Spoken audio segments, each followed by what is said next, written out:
Lutfi Al-Jufri.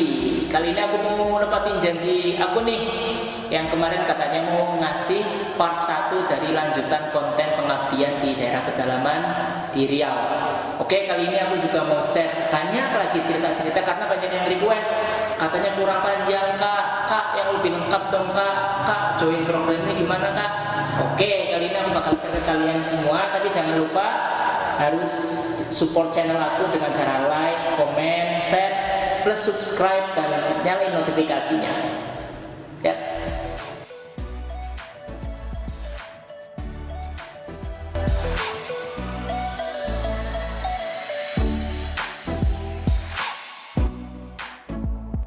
Jadi kali ini aku bakal share tentang pengalaman pengabdian aku di Provinsi Riau, di pedalaman Provinsi Riau, tepatnya di Kabupaten Kepulauan Meranti. Mungkin Meranti, kalau kalian dengar kata Kepulauan Meranti mungkin kenal ya.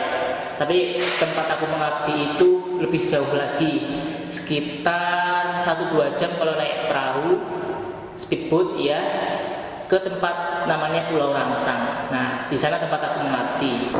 Oke teman-teman, jadi kita tuh masih 3/4 perjalanan. Hari ini masih 3/4 perjalanan dan kita masih ada di Selat Panjang, Kepulauan Riau. Jadi kita belum sampai Sokok. Jadi kalau misalkan kita mau ke Sokok atau ke Pulau Rangsang, kita dari sini harus naik speedboat lagi atau perahu lagi sekitar mungkin 1 jam 2 jam. Ya, kita istirahat dulu. Oke. Jadi teman-teman, aku ini sama sebenarnya Abdi Dalam.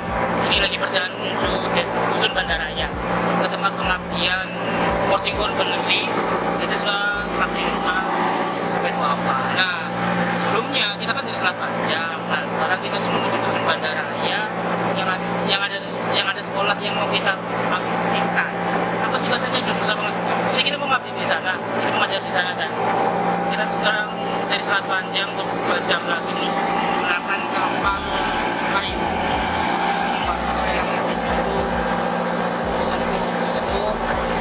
Ini barang-barang warga yang nanti bakal diantar dari Selat Panjang ke Bandaraya, ke Repa dan ke dusun-dusun yang lain yang ada di Pulau Rangsang. Nah, itu sponsor kami ya. Dari kemarin tuh banyak yang tanya-tanya, Kak, Mas Jufri, gimana sih cara gabung program kayak Mas Jufri? Oke, yang pertama itu aku gabung namanya program Bakti Nusa. Bakti Nusa itu beasiswa aktivis Nusantara. Jadi ini jaketnya nih. Nah, aku pakai nih kali ini. Nah, jadi aku gabung namanya program beasiswa Bakti Nusa. Kemudian dalam programnya itu ada program pengabdian atau kerelawanan yang ditempatkan di daerah 3T. Salah satunya namanya itu MFB, Marching for Boundary. Di situ tuh kita disuruh menjadi pendidik, diminta menjadi pendidik atau guru. Karena biasanya jumlah guru atau kualitas guru di daerah-daerah terpencil atau 3T itu berbeda dengan guru-guru yang ada di Jawa ataupun di daerah-daerah maju seperti itu. Aduh, aku ingat kasihan nih sebenarnya kalau lihat kondisi di sana.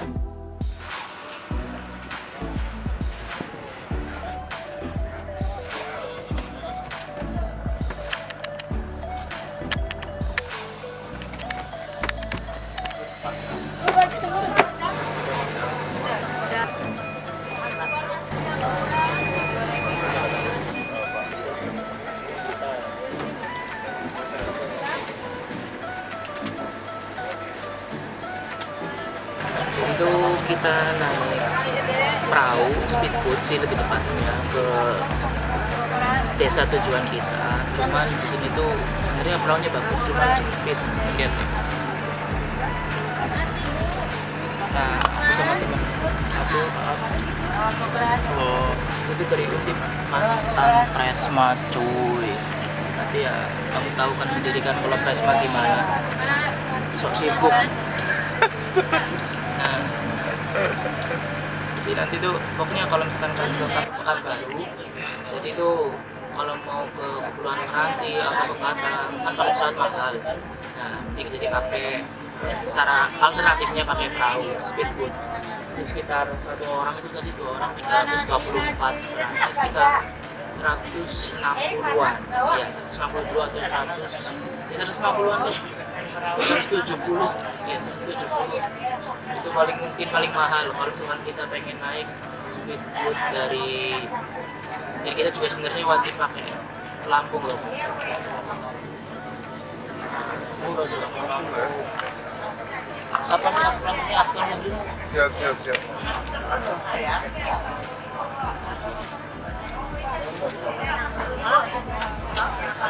Ini pakai pelampung wajib sebenarnya guys. Kalau naik Meranti Express, ini kita juga ada TV juga di depan. Terus adem, nggak panas.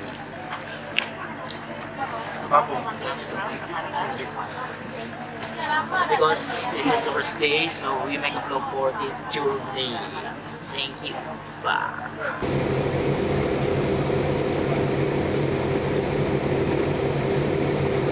Jadi teman-teman, setelah 1 jam kita naik speedboat itu, kalau menuju desa Sokop Kepulauan Meranti itu kita harus naik bus. Jadi intinya tuh naik speedboat 1 jam, terus berhenti di pelabuhan, kita ganti ke pelabuhan. Di situ kita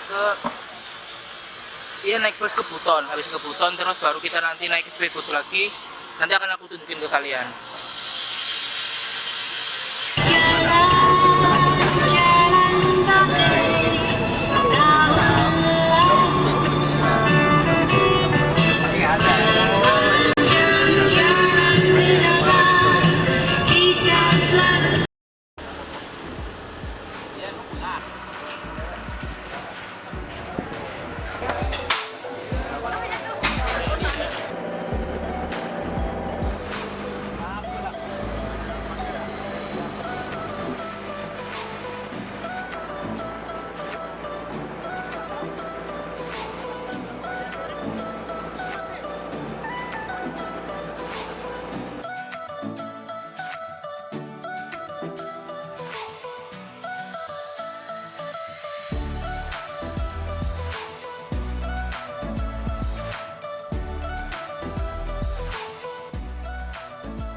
Oke teman-teman, jadi kegiatanku sehari-hari kalau misalkan di sana, di Riau, di pedalaman di sana tuh kalau pagi ya bangun subuh jam 4:30 atau kemudian jam 5. Cuma susahnya di sana tuh nggak ada listrik kalau subuh, jadi kita harus jalan dulu dan nggak ada toilet di tempat tinggalku.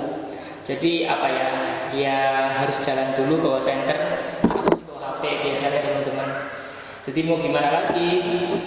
Belum kalau ketemu anjing, jujur aku di sana lebih takut anjing daripada setan. Meskipun gelap banget, cuman gelapnya itu kalau malam tuh aku kayak lihat planetarium itu, bintang-bintang banyak banget, jelas banget. Kayak kita lihat kasih bintang antar satu bintang dengan bintang lainnya itu jelas banget teman-teman. Jadi itu yang membuat aku jatuh cinta dan ingin kembali ke sana sih. Selain dengan keramahan warga, keramahan anak-anaknya, wah ada anak-anak yang nangis setiap hari, di sekolah, berantem dan lain-lain. Ada ibu-ibu, bapak-bapak yang ngasih makanan sore-sore, malam-malam. Itu yang kadang buat aku jatuh cinta dan pengen kembali ke sana. Selain juga dengan cita-cita anak-anak itu sangat tinggi-tinggi.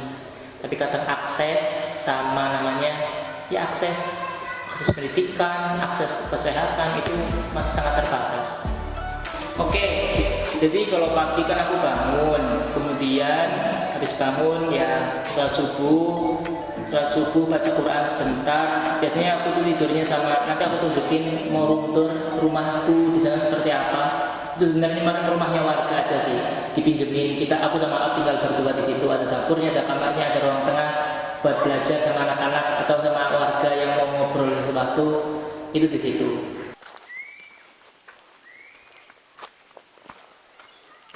Burung ya, bentar. Nah, ini rumah kita, dimana kita tinggal selama 1 bulan. Kurang 1 bulan kurang, karena sebelumnya kita numpang di rumah warga. Ini halaman rumah tempat tinggal kita, saya dan Aap. Cukup luas, bisa buat main apapun yang kalian suka. Slep. Nah, anak-anak tuh biasanya ada anak-anak yang mualaf itu tidur di situ. Karena ya mereka kadang ngaji bareng, sholat bareng. Soalnya ya mohon maaf, orang tuanya itu belum mualaf. Jadi di sana tuh masih menganut adanya keyakinan tradisional. Terus habis bangun, sholat subuh, kemudian mandi, cuci baju, biasanya aku kalau pagi, kemudian jemur kan. Aku biasanya masak sih. Kalau aku jarang sarapan, kalau aku pasti sarapan. Biasanya masak nasinya tuh malamnya karena kan ya apa? Kalau malam tuh lebih terang. Ya. Terus pagi masak sebelum berangkat ngajar di sekolah. Jam 7 atau ya jam 7 aku ke sekolah sama Ahab, berangkat ngajar deh sampai jam 12. Biasanya jam istirahat itu jam setengah 10 atau jam 9 kan. Kita sholat doa berjamaah sama anak-anak yang mu'alaf sama guru-guru yang muslim. Di situ siang kita biasanya selesai jam 12, istirahat sampai sore, sampai habis, sampai asar. Sampai asar baru kemudian kalau aku ngajar sekolah buta aksara sama ibu-ibu, karena banyak di sana ibu-ibu yang belum bisa membaca. Karena maklum aja, wajar. Dulu tuh mereka nggak pernah sekolah dan memang nggak ada sekolah di sana. Sekolah yang aku tempatin sama itu juga baru sekitar 4 tahun atau berapa tahun. Jadi kelasnya cuma ada 4 ya. Kelas 1 sama kelas 2 gabung, kelas 3 sama kelas 4 itu gabung, kelas 5 sendiri, kelas 6 sendiri. Dan kalau kalian tahu, di sana tuh kelas 6-nya ada yang umurnya 17 tahun, 16 tahun, 15 tahun. Itu apa ya? Bukan ya, itu di luar usia anak SD yang ada di Jawa atau di daerah-daerah yang akses pendidikannya lebih mudah atau lebih berada. Karena ya pendidikan baru-baru ini di sana. Terus habis itu biasanya kalau sore aku ngajar taekwondo ekstrakurikuler, kemudian aku ngajar ibu-ibu. Banyaklah aku kenal siapa, banyak ibu-ibu yang kemudian kenal sama aku kayak artis. Jadi primadona artis sama ibu-ibu. Itu apalagi kemudian aku suka ngajar nyanyi kan sama ibu-ibu, karena ibu-ibu tuh lebih suka dan lebih masuk ketika ngajarnya lewat nyanyi-nyanyian seperti yang Indonesia Raya, kemudian apa aja deh nyanyi lagu-lagu Melayu, mereka lebih hafal. Bahkan lagu punya artis-artis pun, artis Malaysia kadang mereka lebih kenal daripada artis Indonesia, teman-teman. Serius. Tapi ya nggak semuanya sih, hanya beberapa ibu-ibu yang mungkin punya TV kadang ada beberapa warga yang punya bantuan panel surya. Jadi kalau siang mereka bisa nonton TV, tapi ya listriknya sangat terbatas. Itu habis itu kalau sore aku istirahat lagi, mandi sampai maghrib, sholat. Biasanya habis maghrib ngajar anak-anak ngaji, anak-anak yang mu'alaf. Nah, terus kemudian isya baru kembali ke rumah, masak malam, terus kemudian biasanya ketemu sama anak kelas 6, anak kelas 5 atau anak-anak kelas ya yang rata-rata udah besar, itu di rumah buat ngelesin atau belajar bareng, ngerjain PR buat mereka. Nah, di sini biasanya aku merindukan kadang mereka disuruh belajar atau pengen ngerjain PR tapi ternyata cuma main, atau kadang mainan game di laptop punya aku atau punya anak. Karena satu ya, mereka jarang main laptop atau di sana nggak ada laptop. Main HP pun HP satu nggak ada sinyal, jadi sinyalnya cuma Telkomsel. Ya, kalaupun Telkomsel juga kadang aku harus carinya berdiri dulu, keluar dari rumah atau ke lapangan atau ke pelabuhan baru dapat sinyal. Serius. Nah, ini menariknya di sana sih, makanya aku kalau bisa bilang ini menantang juga. Kalau kita nggak bisa mengatur atau beradaptasi diri, kita bakal bosan sekali. Serius. Sekarang ini karena kami bosan di pedalaman sana di dusun Bandaraya, jadi kami rencana mau ke Selat Panjang, ke kotanya di Kabupaten Meranti, Provinsi Kepulauan Riau. Ini sama anak-anak di sini nih. Ini sahabat, ini sopirin, karena itu sopirin ya. Mereka berdua itu mu'alaf yang sejak mungkin 3 tahun lalu, salah satunya dari Tetap Dulu Sobat. Teman saya mana? Nah, ini di depan. So, di perjalanan kami menuju Selat Panjang. Sponsor.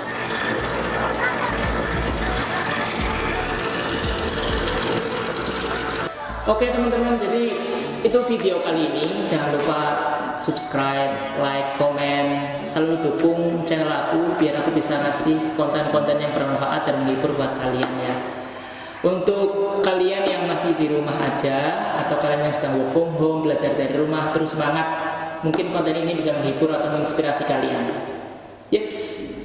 Jangan lupa subscribe, nyalain notifikasi kasih like, kasih komentar, share. Goodbye. Ya.